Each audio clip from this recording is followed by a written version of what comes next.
All right. Welcome back to the Forest Brothers podcast. It's your boy Munsa Chris Don back in the cut with my two brothers, Nkosi and Samson. What's goody, brothers? Let me start with the boy Nkosi. If you can say hello to the wonderful people out there, and then over to the boy Samson. Oh, what's up, listeners? It's your boy Nikosi here. I'm here with my two brothers, Samson and Mutta. Over to you, Samson. Dear listener, you are welcome to the Forest Brothers podcast. We are back. Great to be here with the two brothers, Mutsa, Mangoro. Great to see you guys. Let's get into it. Yes, Zersky. So in this particular episode, we'll be talking about the Man United versus Arsenal game that we just witnessed this lovely afternoon.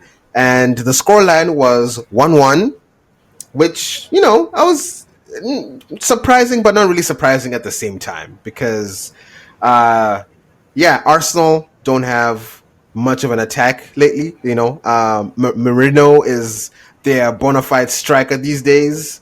And Man United, on the other hand, have two strikers but those brothers are worse than a blunt knife. So they can't put anything up. They can't put anything up. So and I was also happy with this result as a Spurs fan because this means that Man United still stay below Spurs, and I just love that. I love that. I was in pain at the prospect of Man United going 2 points ahead of us, but this draw was perfect. Absolutely perfect. Anyway, maybe actually start with the boy Samson because he is our resident Arsenal fan, and hear what your impressions of the 1-1 were because you guys almost it almost didn't go your way. It really almost didn't go your way, especially at the very end there. Like, I don't know what Raya, what was going on in that last 5 minutes or whatever the case, but man, if United just had just a smidge of a better striker, just someone who actually knows how to shoot the ball and be just a competent striker, that ball is gonna find the back of the net. But because they have Holland there, that's what saved you, I think. Anyway, over to you, Samson. Yeah. Thanks. Shout out to you celebrating the little things. I respect that.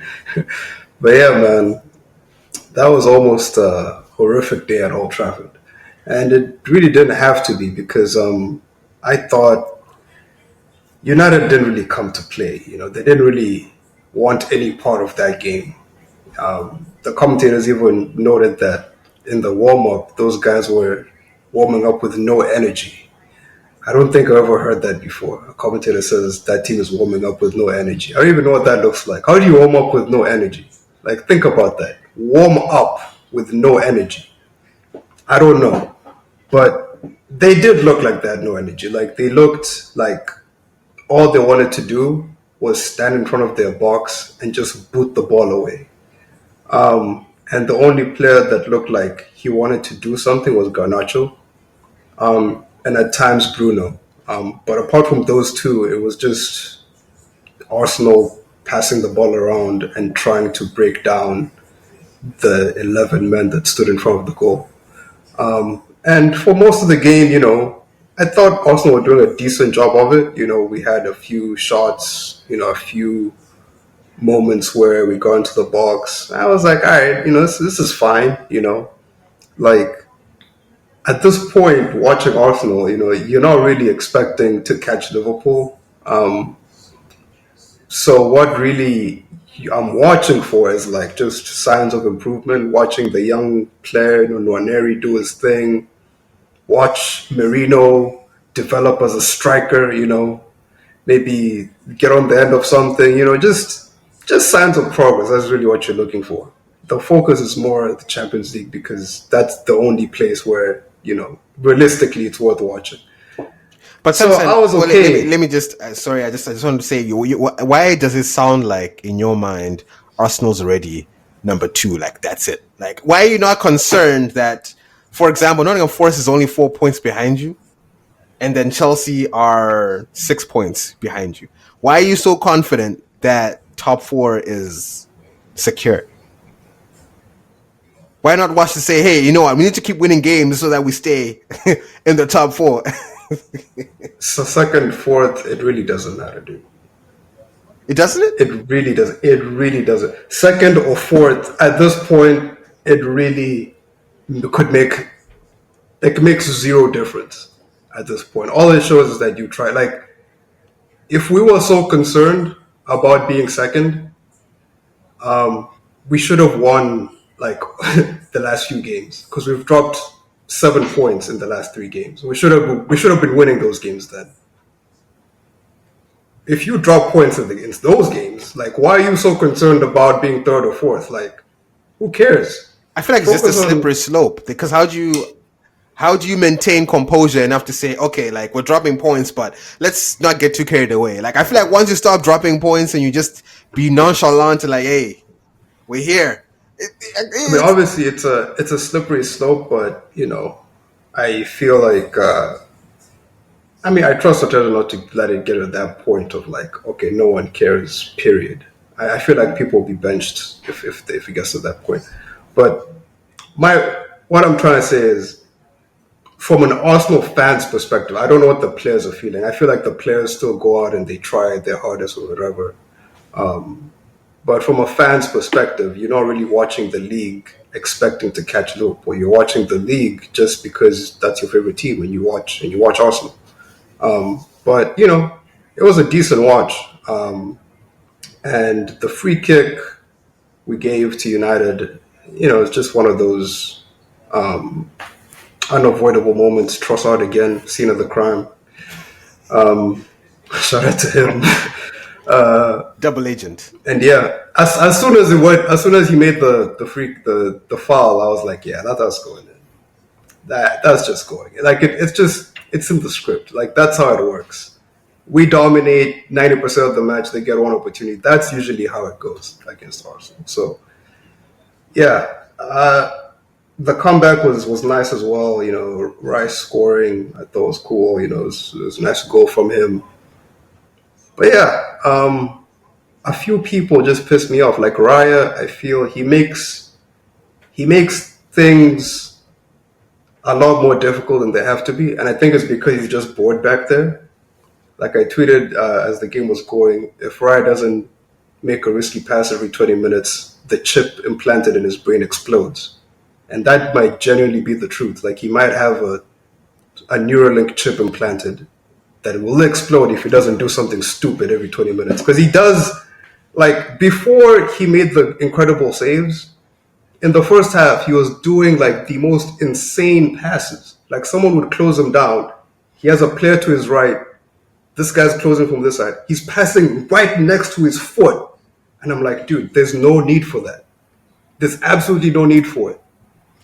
And, yeah, it's just who we are at this point. Just Raya doing his thing, Trossard doing his thing, and Rice looking like the only one. Rice and Gabriel looking like the only two who actually really care that that shit isn't going the right way. So, but Odegaard is your captain. Why do you feel like he cares or he doesn't care? Like, how does Odegaard fit in this story? Because again, that's your captain, that's your talisman.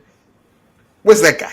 I feel like there's caring and there's wanting to try something, and then there's like not being able to. So I think obviously he cares and I think he wants to do something, but like I just think he lacks all confidence to do anything. Because I mean, there's clips rolling now on the internet, you can go see them, but he has so many moments where we're on the counter attack, he receives the ball in the same sort of position any other 10 in the league would receive them.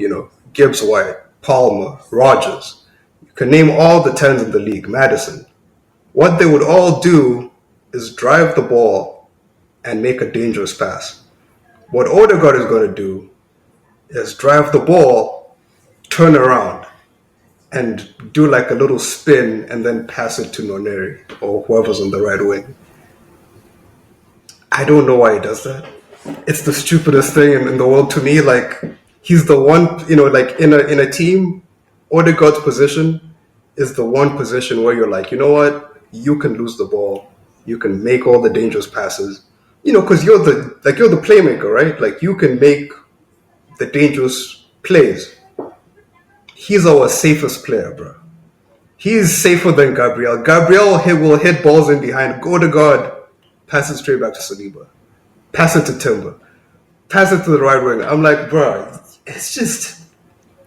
And I think it's one of those things where like it's demoralizing not just for the fans but for everyone on the pitch, because a lot of times, I mean, I pay a lot of attention to like, players' body language and stuff like that.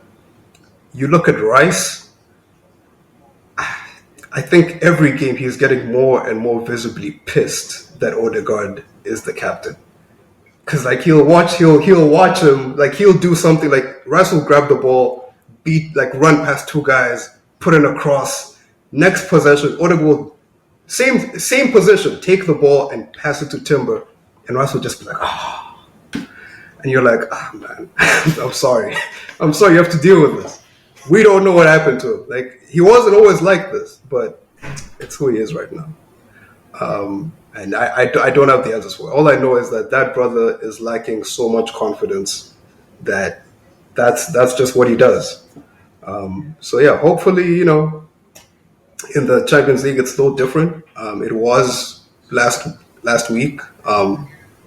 And yeah, hopefully when we play teams that come out a bit more and are not sitting back, we'll get some points and, we'll secure this top four and just move on. Because, we're just playing right now, man. we're contractually obligated to play, so we're playing at this point. Yeah, that drop off from that 7-1 to today was crazy. But Mangoro, as a member of the Goalkeepers Union, I want you to explain to us that free kick and Raya's positioning. First of all, what was that? Was that like, is that the standard positioning a keeper, like, or did he make it very, very easy for the boy Bruno to score a goal? Because I was trying to understand why he was standing where he was standing. Like, did he feel like he'd covered enough of the gap? Did he feel like there's no way Bruno can get it up over the wall and into that corner? Like, I'm just trying to understand what might have been going through his mind for him to stand where he was standing. It's a very difficult one in the sense that one thing I do want to mention that was pointed out that I remembered earlier. That's why I think Raya stood on the side that he stood on, and he was very close to that post. Was mainly, I think maybe he remembered or he did some video analysis of the last couple of United games, and Bruno I think scored from a free kick against Everton, where this on the side where the keeper was standing. And I think his whole idea was with the keeper there, with the wall there, so he put like all his tall defenders there. He was gambling on the fact that it's not going to go over the wall. And I think generally this season, whenever a free kicker has been given against Arsenal in that position, the wall has been able to do a job there. Because when you think about it, Mutsa, as a goalkeeper and you're standing where Raya's standing there, and he's put a wall of, I think, 4 or 5 players, and they're all tall players. A good portion of the time, you are gambling as a keeper. You're not seeing the ball. If the ball goes over the wall and it's at speed, you won't be able to react fast enough. And I think that's what happened with Raya there. Because you can see that when he reacted, the ball was already traveling.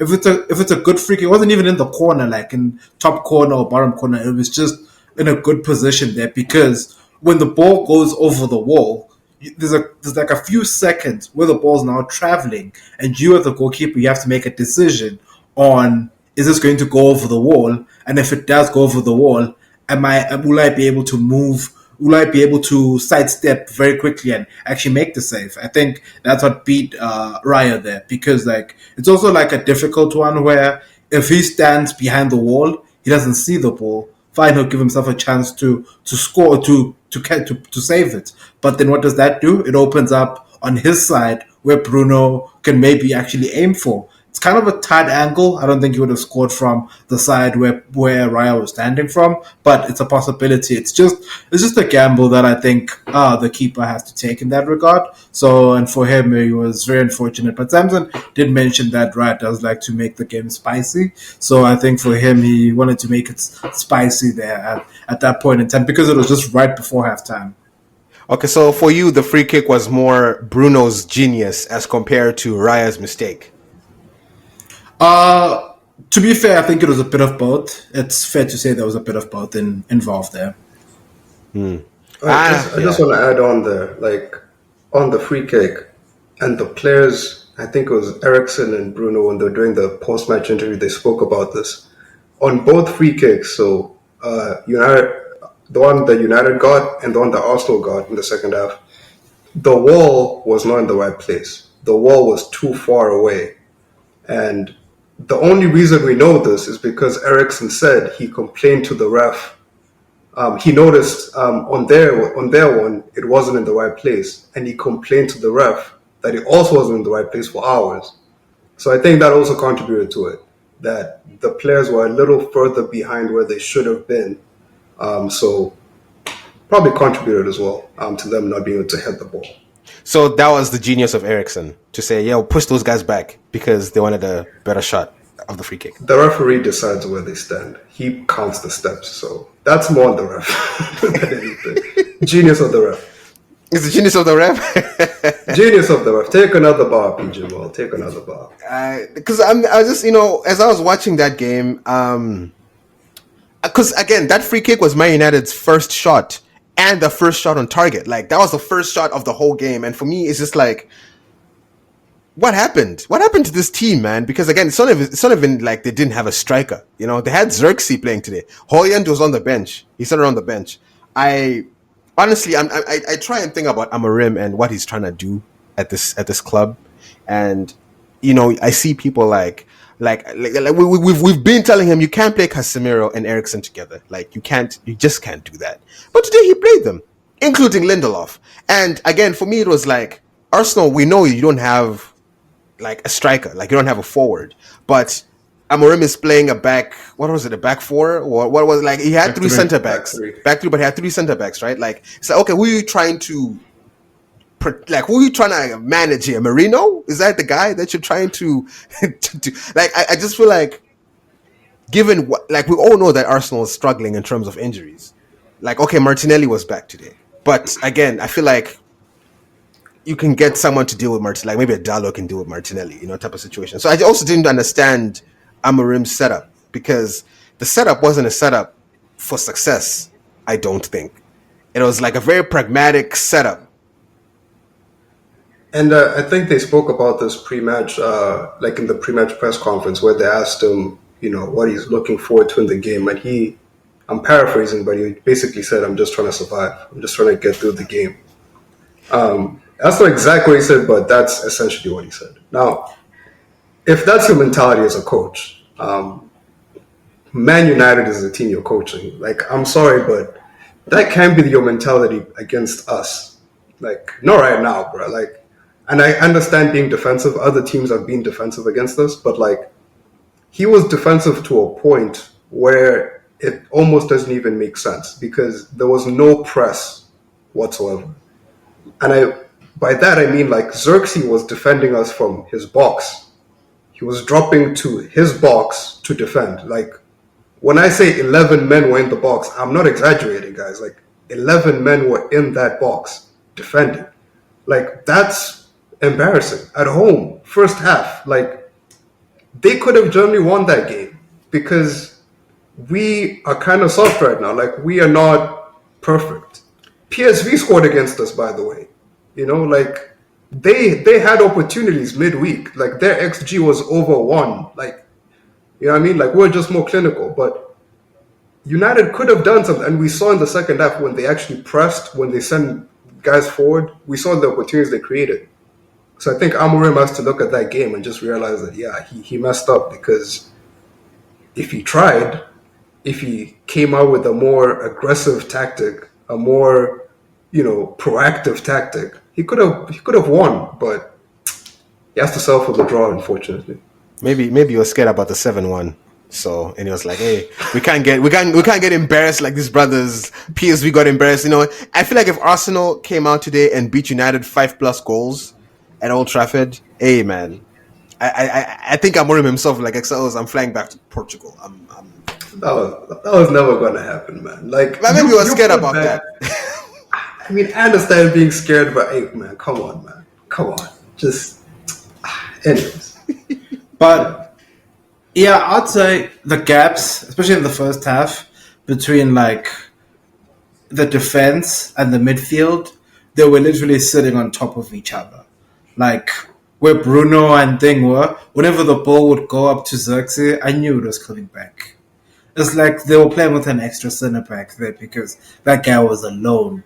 Like Garnacho, and I don't even think there wasn't a runner because like Casemiro's not a runner, Eriksen's not a runner, and Bruno's not a runner. They're not going to be able to catch up to the play there up front whenever the ball's played long because United are of the impression that we need to hit it long so that we can give our defense and our midfield a space to breathe. Because in all honesty, like we saw it, like first half, like every 3-4 minutes, like they hit it long. Gabriel would go one of the Arsenal, mainly Saliba, would go tight on Xerxes, and then the ball would go over Xerxes' head, and then it would get to Raya, and then it would rinse and repeat.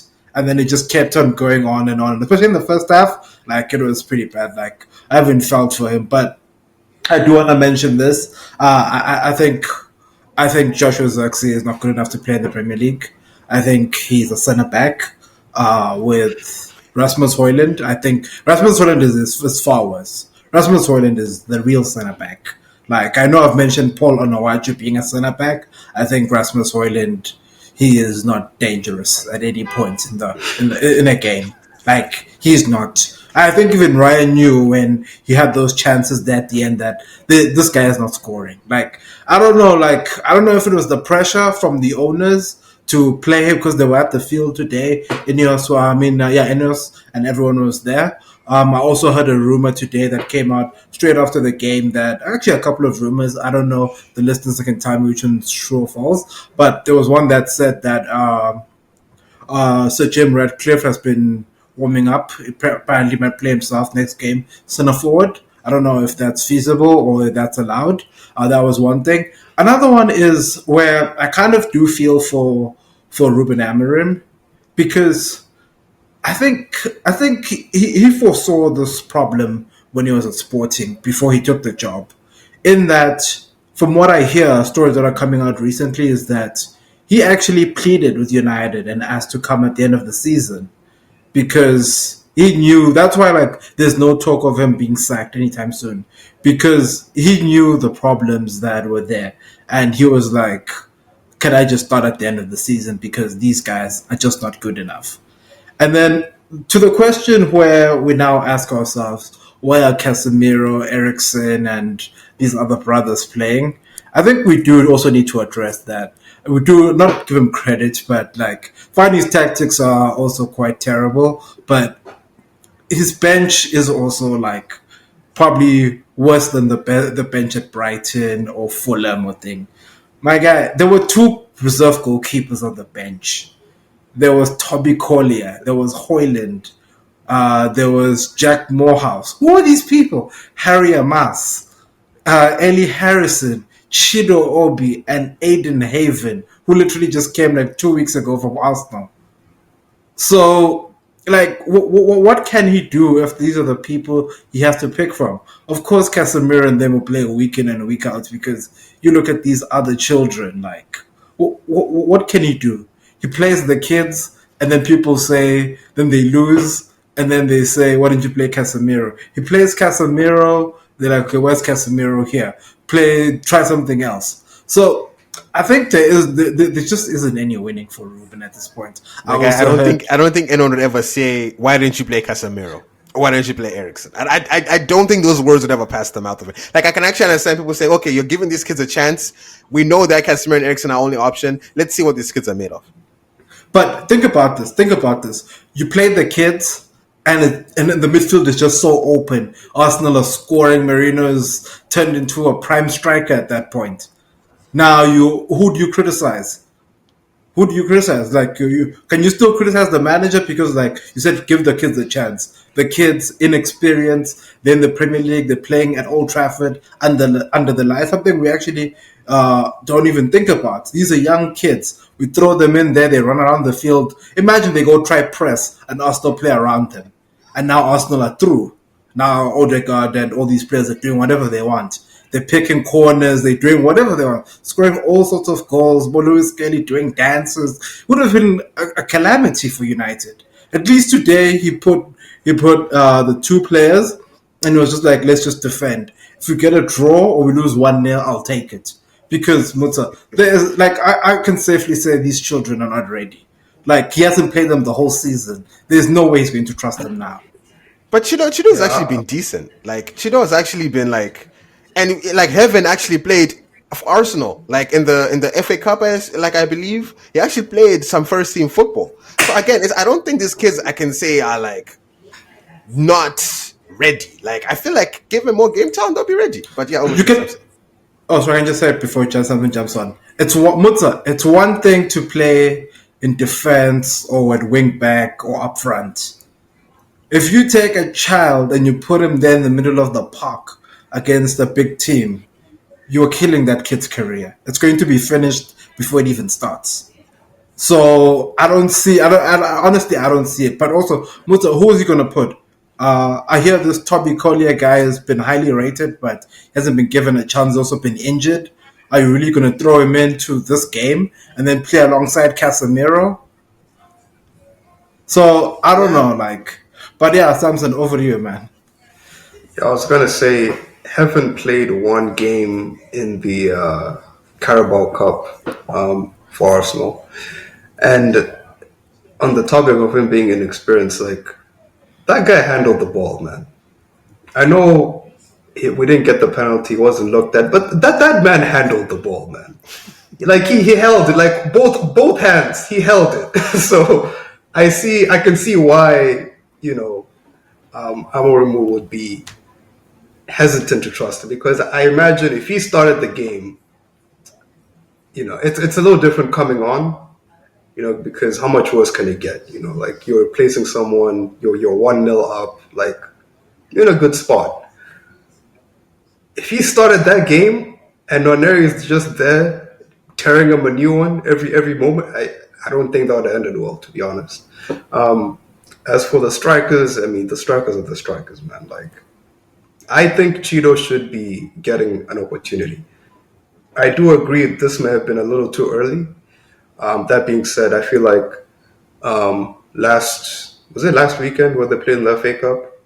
Last weekend should have been an opportunity. Midweek should have been an opportunity. But the manager is so focused on winning something that it's a tough one. Like in his mind, he's like, I can't play these kids yet because this game is so important. I have to win. I have to do something. And then you lose the game. Like now he's out of the FA Cup. He's still in the Europa League, but he might be out of that next week too. It's 1-1. Who knows what Sociedad does at Old Trafford next week. So he's playing a very dangerous game here because, like, number one, he's putting a lot of mileage on the guys who he is playing. Like, if you've noticed, Garnacho has played 90 minutes, 3 games in a row now. He played FA Cup, he played Europa League, he played today. He's going to play Europa League, he's going to play again next week. That's just Garnacho, but there's also Casemiro who's going to do the same. Bruno's going to do the same. That entire back three, I think, is going to do the same. Dalo Mazraoui is going to do the same. So it's like, at some point, he has to just play the young kids just to give guys a break. And the sooner he realizes that, I don't know if it's going to help anything, by the way, but I think that's at least just the smartest thing to do, just from like a health standpoint, because man, you don't want to lose everything and then you've played all the experienced guys and you still didn't give the kids a chance. Like, I feel like you lose just all around. Like, I mean, at least give someone a chance and blame the kid. Like, you know what? I tried. I tried. Exactly, Don't go 'cause, down yeah. with Casemiro, man. Even Euro got off injured today as well. So Yeah. that's another part. Yeah, but Mangoro. Yeah. Finally, I understand we're talking about United. Shout out to those United fans that wore black shirts today in protest and apparently they were mourning the death of their club. I don't know how true that is. in protest. Hopefully, the owners took that to heart. They listened to what the fans had to say, because like at the end of the day, the fans are the people that support the club day in and day out, not these businessmen that come in for, as Samson likes to say, play football manager with these football clubs. But I think we also just need to touch on real quick on Mr. Mikel Arteta and his Arsenal team. I think we've shied away from doing that for quite a while. From what we're hearing, according to a report, reliable sources, he stormed out of the post-match press conference when they asked him about the title race. I don't know why. Samson, you can shed a light on that one. And also, the other curious case with Arsenal, you need a goal and against this very funny Manchester United defense, and you throw on Kieran Tierney and you have Raheem Sterling on the bench. Samson, could you also just shed some light to the situation involving that brother there, Raheem Sterling? Because he's a known goal scorer. I don't know. You tell us. Tell the listeners what's going on with Raheem Sterling. At least you will get a pen. Dear listener, this is the prime example of bait right here. This is if you don't know what bait is or what it looks like, this is it right here. A Chelsea fan trying to tell me that I should count on Raheem Sterling when I need a goal. I mean, come on. Jesus Christ, man. This guy's a joker, man. This guy's got jokes. Anyways, to address the Arteta thing, man, like, I think Arteta's just really pissed. Yeah, I think that's just what's going on. Like, he's really angry because, again, he gets the same questions every week. Because I don't think it was the Tyrese question that pissed him off. I think it was the first one. Because right before the Tyrese question, the journalist asked him, "Do you still regret not signing a striker in January?" And Arteta kind of looked at him like, what? Because he's in his mind is like, do you think I want this? Do you think I want to not have a striker right now? Which is like, because it's true. Like, I think if Arteta had his way, Watkins would have been at the club right now. Because I think that's who they were chasing, but the bid, didn't match. So I think that pissed him off. And the other question was just like, well, you pissed me off. I'm not going to answer your question. So he just stormed off. But yeah, that Sterling man thing, come on, man. Don't be funny. Don't be funny with me, man. That guy's career at Arsenal. What? Can I just jump in real quick? I was listening to Paul Merson after the game say, throw on Sterling in the 60th minute. He can maybe run at someone and get a penalty or do something. So you have nothing to lose. I've seen Sterling get kicked and pushed and shoved. The refs do not care about Sterling, man. I'll tell you that much. The refs do not care one bit about Sterling. Whether he gets fouled legitimately, whether he dives, they ignore him. Literally, that man will fall, the play will continue every single time. Nothing happens. Which is like the worst thing, because at least if he dives and he gets a yellow, they've seen him. They don't see that guy. Neither do the opposition, neither do our players. Nobody sees him. He's out there, he's anonymous, and it's like, how long can you compete with a guy like that? I'm telling you, that Leicester game where Mainoo scored those 2 goals, that was the last game I think Sterling is going to play like meaningful minutes, because he started that game. I don't think you'll ever see him play in a game that means anything ever again for Arsenal. Like, I think that 80 minutes he played, Arteta saw, this guy's finished. He's done. It's time for Saudi Arabia. It's time for the MLS. It's over. So, yeah. Hey, end of an era. Sterling used to do the damn thing, man. Sterling used to do the damn thing. But I love seeing Arteta's head on the moon. I love it. It's my favorite. It's my favorite thing to see Arteta's head on Mars. It's so wonderful. But as we're kind of nearing the end of the pod here, I do want to actually ask one thing that. I've been trying to find out how Man United fans kind of feel about this, and it's about these young players, because there's the news about Mr. Kobbie Mainoo. Like, I don't know if he's still injured or not, or I don't know what his situation is, but I understand he's been in some contract conversations, and the brother is asking for 180K per week from what the reports are saying. Like that's what they're saying. And now, if they're not trying to give him that, he's trying to move on, trying to go play elsewhere, where hopefully he can secure this 180K per week. So my question is to you, brothers, because when I've brought this up, I've said this is absolutely ludicrous. This young brother has not played enough football to be asking to be Man United's. I think he'll even be like the fourth highest paid player at United if he gets that 180. Like I think I saw a table of the highest. I think it was maybe Rashford at some point, but I know Casemiro is up there, even Eriksen. But he'll be earning like almost the same as Maguire, for example. So, and I mean, I don't rate Maguire or anything, but Maguire has at least been at United for a long time. He came from Leicester. Like, he won a Premier League. Did he win the Premier League at Leicester? No. He didn't. Okay. Anyway, but at least he's tried and tested in the Prem. I can be like, alright. And he's been playing for England for a few years. Kobbie Mainoo, why do you feel like you're at the same, you deserve 180,000 per week? Anyway, I just wanted to hear you guys' opinions on whether I feel like, am I hating on the fact that I feel like it's ludicrous that he was asking for that much? Do you feel like, okay, yeah, the potential, because I feel like you're supposed to be the new face of Man United as a young player. Like, okay, you're actually building yourself up. Maybe you're not going to get the 180K now, but in a couple of years, you'll be at 200 or whatever the case, because you've actually built up your case. But, you haven't really played enough games for you to feel entitled to a high salary at United. So that's just my opinion, though. I don't know how you two brothers feel about it. So I just wanted to ask, like, what are your opinions on this contractual saga? Simple. I would say a part of me is like he deserves it because you've seen the players at United, like how much they're on. Like you mentioned Maguire, Onana, Anthony, Rashford, Rasmus, Xerxes, like the really Casemiro, Eriksen, like really a lot of, that's like how many now? 8 players. Mason Mount doesn't even play, but he's on 250 a week. You have Luke Shaw. So that's like close to 10 players I've counted there. Like the amount of money they're on.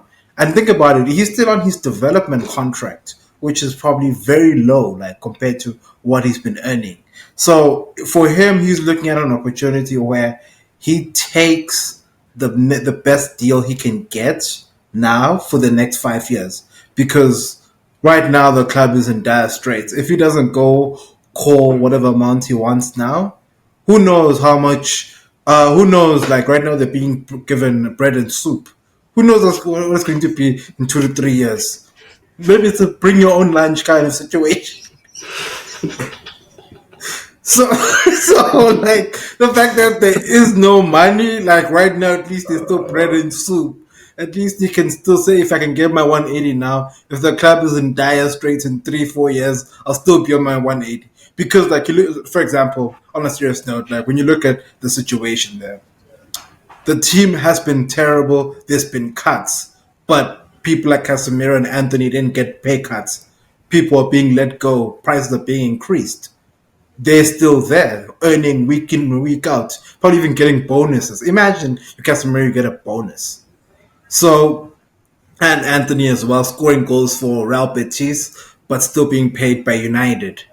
Like, it's just a shambles. Like, for me personally, I don't blame the brother because also at the end of the day, like, I think United are in a difficult position now where there could be a possibility where they cash in because he's pure profit from a PSR perspective.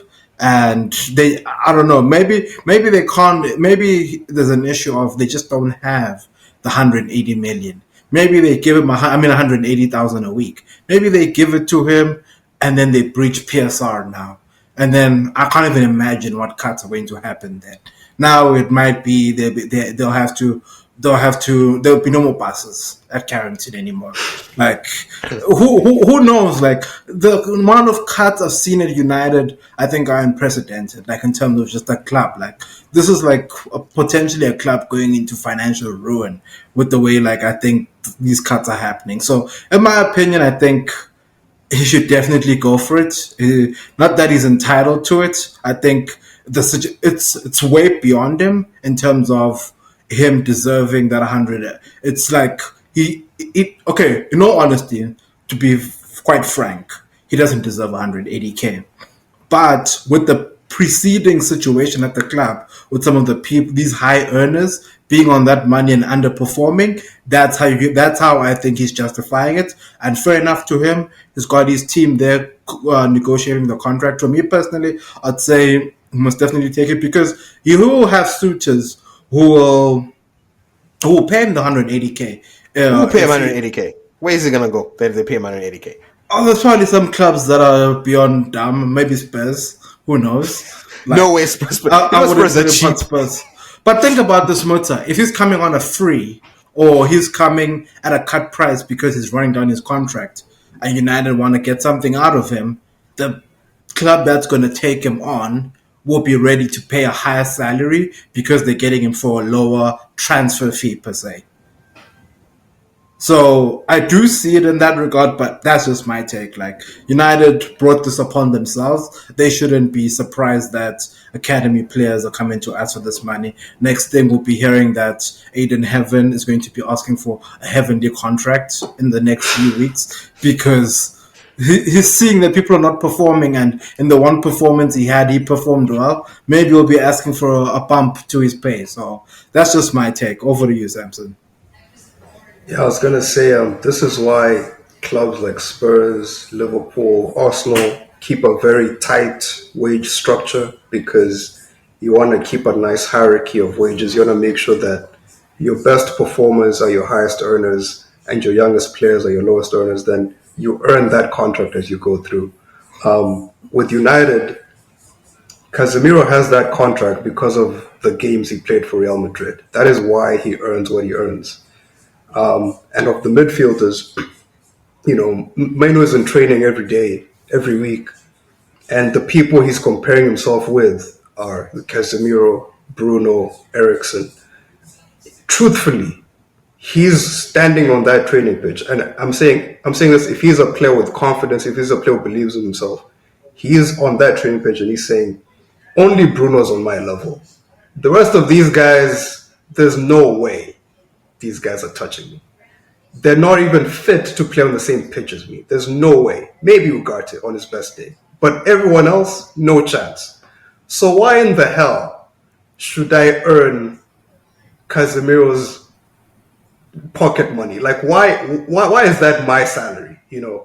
Honestly, if I'm here with him, if I have to share a dressing room with that guy, I need 180,000. And from that perspective, I get it. Now, I don't think he's going to ask for the same amount if he goes for a different club.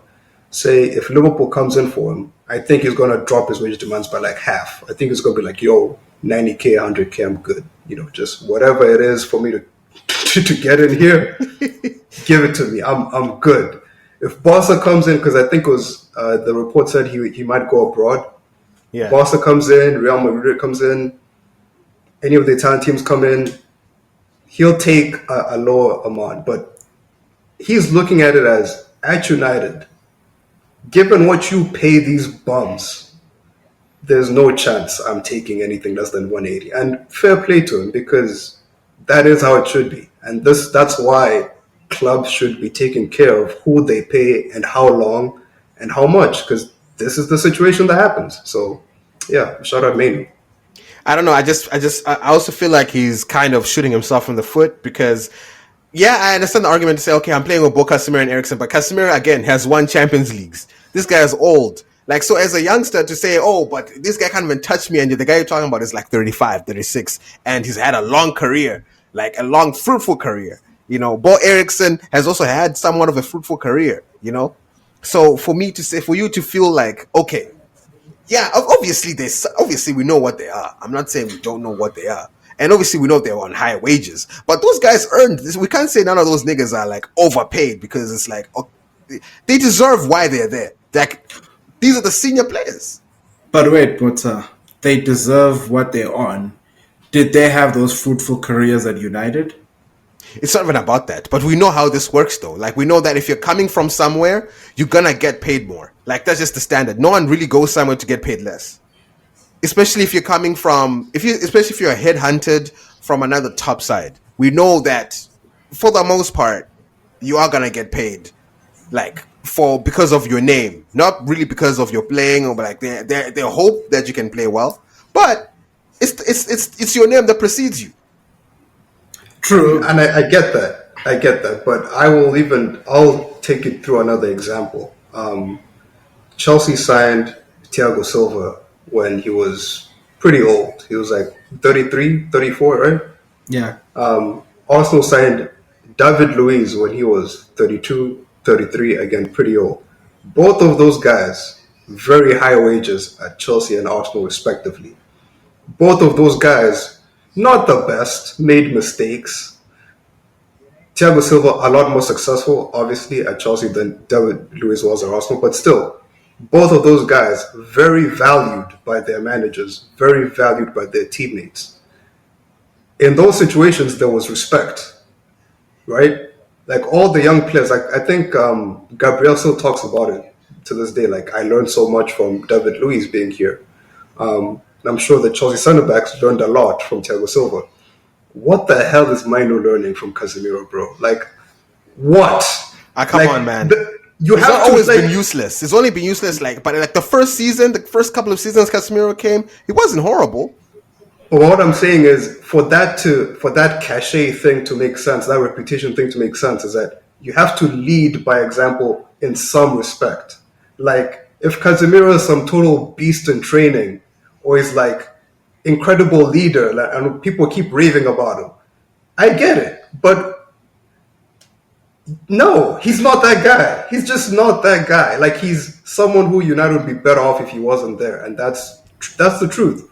And if that's how it is, Mainoo's looking at it like, nah, I'm not gonna earn peanuts to this guy. No, like, but if you respected him more, I don't think he'd be asking for that money. Okay, I mean, I don't know about that specifically, but I think for me, it's more so the fact that it's dangerous for Mainoo to be doing this because he's comparing himself to old dogs, right? And that means he feels like he's good enough because he's older than these, and like that's what I'm saying. Like, I think he's also overinflating how good he is based on the fact that he's playing Casemiro and Eriksen, right? Where it's like, okay, I actually have the legs, I can outplay, you guys can't even last the full. If he goes somewhere else where he's playing with guys around the same age or a little older than him, he's gonna recognize very quickly that he had it soft at United. Like, he's gonna realize it very, very quickly. And I just feel like that and that can really mess up a player, right? That drop in confidence can be astronomical.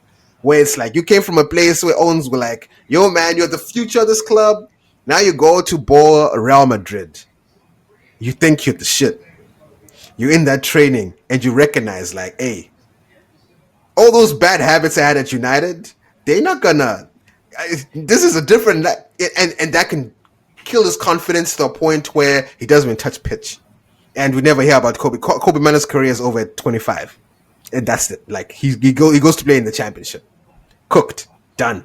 So I don't know. That's kind of how I see it happening. I mean, I will say it's risky. It's ballsy from him. It's risky. But what I will say is, if he wants to stay at United, to me, that is the best move because I think he does deserve what he's asking for at United. Elsewhere, if he's asking for that outside of United, if he's asking for that amount at Bournemouth, he's mad. I can't tell you that. There's no chance. But at United, it makes total sense because, again, that's their wage structure. That's how they've been paying people, right? You can't just change the rules because I've come along, right? Like, pay me what I'm like. I think 180 is fair for what he provides them and what he means to them. So, yeah, that's what I think. Okay. Yeah. Well, I just wanted to hear your guys' opinions because even for me, the 180 was too high. Like, some have said, oh, he asked for 180 as a negotiating tactic. He knows he's not going to get that at United. But even they say, okay, we'll guy you 130, 120. We'll even give you 100. He'll be like, all right, easy. Okay, wait. I'll stop you there. There's no way. There's no way someone who's asking for 180 will take 100. Like, relax. I mean, okay, because what is he on right now? Then they have bad negotiators there. Like, I'm not gonna guess. Probably say less than 50K. Like, I'm not gonna put a number out there. Probably 50 or below. Like, because also like on the development contract, and those contracts are like garbage. Like, usually when you're an academy player and you play at a team, you're definitely going to be on some other shitty salary. Yeah. I wanna actually see how much he's earning. Yeah, I wouldn't bet it's a lot. Because think I don't about think this this, sounds about the right. justification from the club is we've developed you, given you resources, brought you through the system for years. We've been investing in you. So it makes no sense for us to be paying Yeah. you what we're bringing from a person from outside. So that's what I think is like the biggest thing for United. They're like, we look at this guy like, and also like they're trying to cut costs. Like, and also, what image do you send out to your fans who are protesting about price increases and there's cuts, there's people being laid off, and then at the point where the team is doing it at its worst, you give someone a brand new contract for 100K a week, 180K a week. That's what I also didn't like. The fact that you see that Oza eating bread and soup, and now you're asking for 100K a week. For me, it was also like, Exa, like, No, but he's thinking about his own bread and soup. Like he's thinking about his bread at the end of the day. So No, but also wait, we have to remember that this is United we're dealing with. He did not say I want 180K to the media.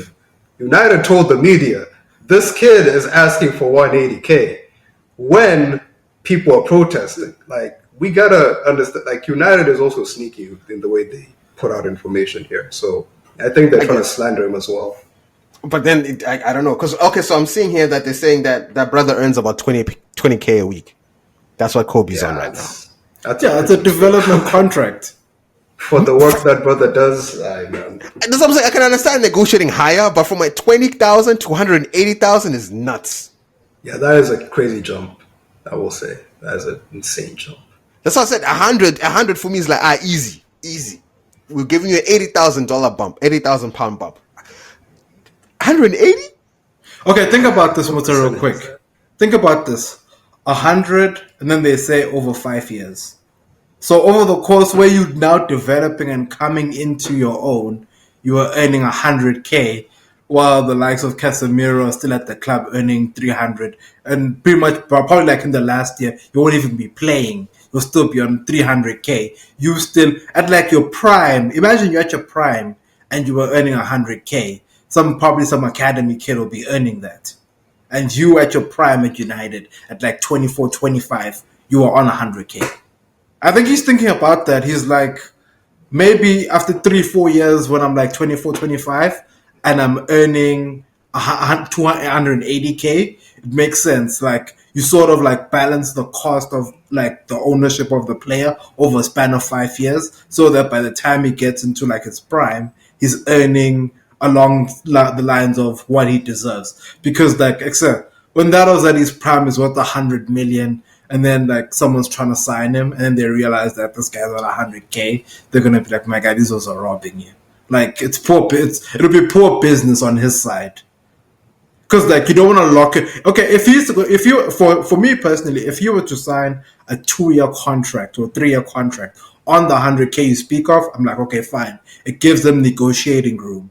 If he's going to sign a 5 year contract at 100K, that is career suicide. That's that Harry Kane contract. I know. I do get that. I do get that. If it's about okay 5 years, sure.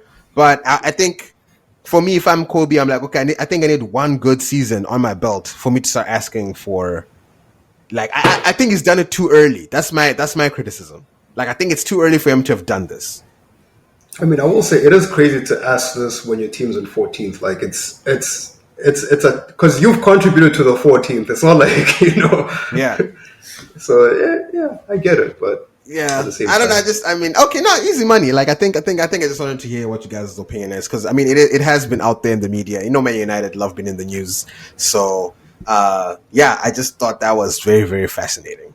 I thought it was very, very fascinating that was the case. But anyway, I think that's a good place to end the pod. Don't want it to be too long. Don't want to be too long. But yeah, I think anything left, gentlemen. There's one other thing, but I was like, that would end up being a whole thing because again, Amorim was out there with the statements saying, I don't think I have the same time that Arteta has gotten. I'm like my brother Amorim. Why are you making that statement? What's the point? I'm saying that. I hear it all the time with these new managers, man. I don't know why they look at Arteta and just want to compare. Like, do you, man? Do you? But it is what it is. Yeah, these vanilla managers, like, yeah, I'm getting tired of these statements. Like, it's like every week he wants something that's clickbaity. That other week he had something about Rashford and why they're losing even when Rashford is gone. Like, he had that. And the other week, I think he had something around the worst club in United's history. Things you're not supposed to be saying. So, like, I don't know why. Maybe that's just how it worked in Portugal, and he's going to get a rude awakening with the British media there in the UK. Yeah, no, honestly, I feel like he's talking too much. Like, Amorim honestly talks way too much for where he's at. Like, he does so many Sky interviews. You guys seen those? Like, go to Sky Sports YouTube page. Amorim is there, man. He has a lot of them. Wait, didn't he, like, last week against when he lost to Fulham, didn't he say they're going to win the Premier League? I don't even pay attention. I don't even know. Sometimes I'm like... He mentioned that, and then he said, I don't know when, and I don't know how. Like, in what world and what context is that appropriate to even say after you've lost in the FA Cup at home against, like, a Fulham team which is mid-table? Oh, no, man. That would just be saying stuff, man. Sometimes I really see these quotes and I'm like, okay, someone's trolling, someone's trying to troll Amorim, and then I go and I hear the interview. I'm like, he actually said that. Yeah, he actually said that. And I'm like, Amorim, man, like you make my job so easy when I need to troll. You're feeding the beast here. Bro. No need for Photoshop. Just post the raw quotes. Yeah, it's just exactly. It's like, Aish, man, like, come on, Amorim. Like, especially the fact that they're playing Arsenal. So some people are saying, oh, he was asked about it. And I'm like, I don't know. Maybe a reporter would ask him, like, oh, I don't know if they did. Like, oh, do you feel like you have the same leeway that Arteta has gotten? And he said, but I don't know. I don't know. I don't know now if it's the reporters asking him leading on questions or if that brother just, like, saying whatever he wants. But I get the impression that brother just says whatever he wants. Shout out to him. I will say, if the reporter led him with that, nah, you're an idiot, man. There's no way I'm responding if I get led with a question like that, man. That's ridiculous. But I think he just said that because I think that's what he does. He just says stuff, man. Yeah, honestly, I honestly try and find the point. Like, why are you saying I won't have as much time as Arteta? Like, I'm not I don't have the same leeway or the same. Like, what are you talking about? What are you? Arteta is second in the Premier League. Where are you, my brother? Like, it's come on, like, read the room at least. Like, if United was fourth or fifth, I can be like, easy. But like, you're trying. But what are you talking about, my guy? You're 15th. Like, come on. Like, just, I don't know.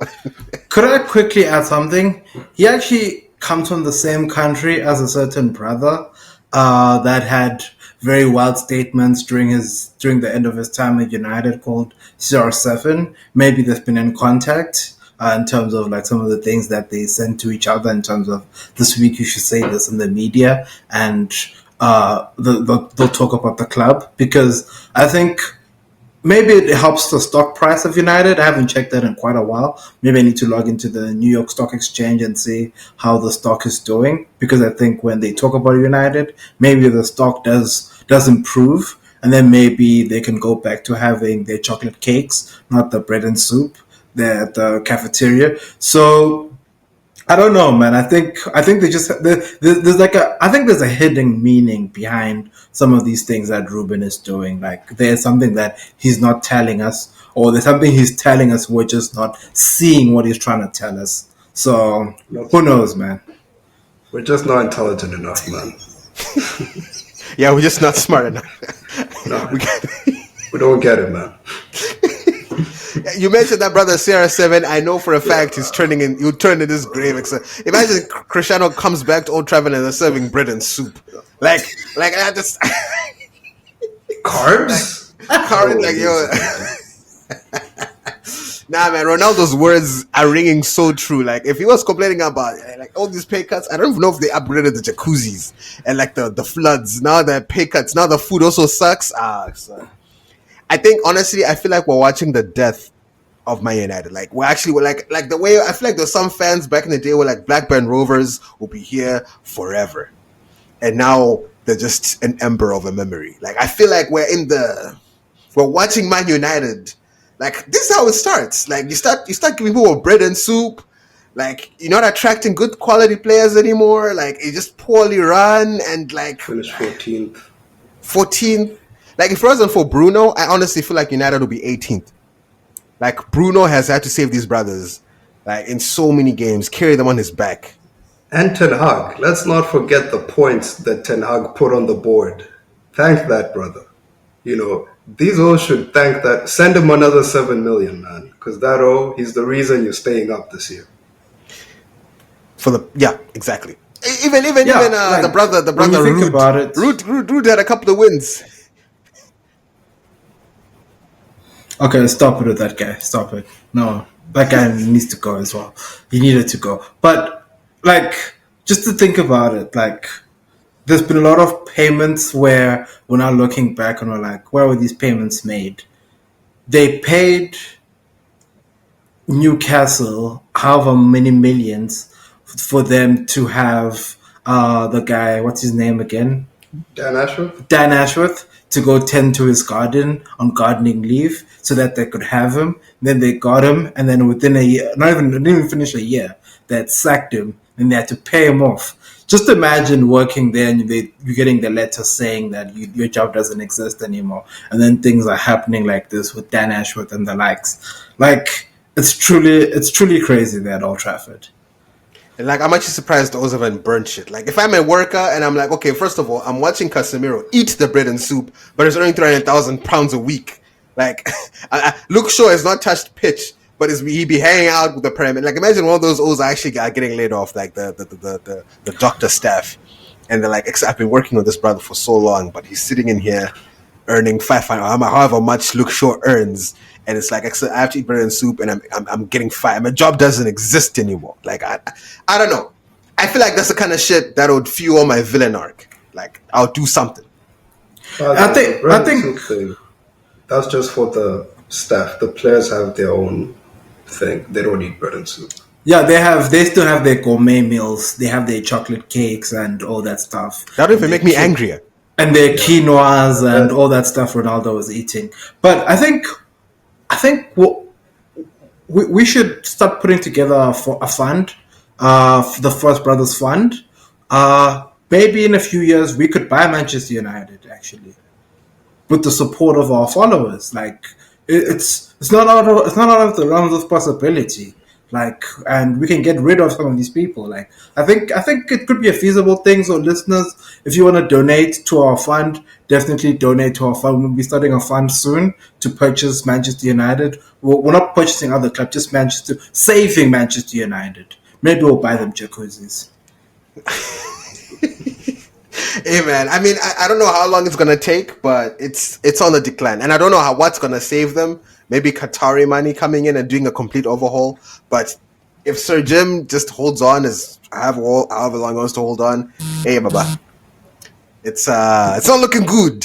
It's not looking good. Anyway, on that note, I think we've done this episode justice. Listener, thank you for hanging out with the Forest Brothers podcast. And watch out for new episodes. If you have not yet done so, please do subscribe, comment. Yeah, let us know in the comments. Let us know. We'll be there. We'd love to hear your thoughts. Share with your friends, like, whatever we gotta do. Anyway, we appreciate you guys, and we will catch you on the next one. Peace out.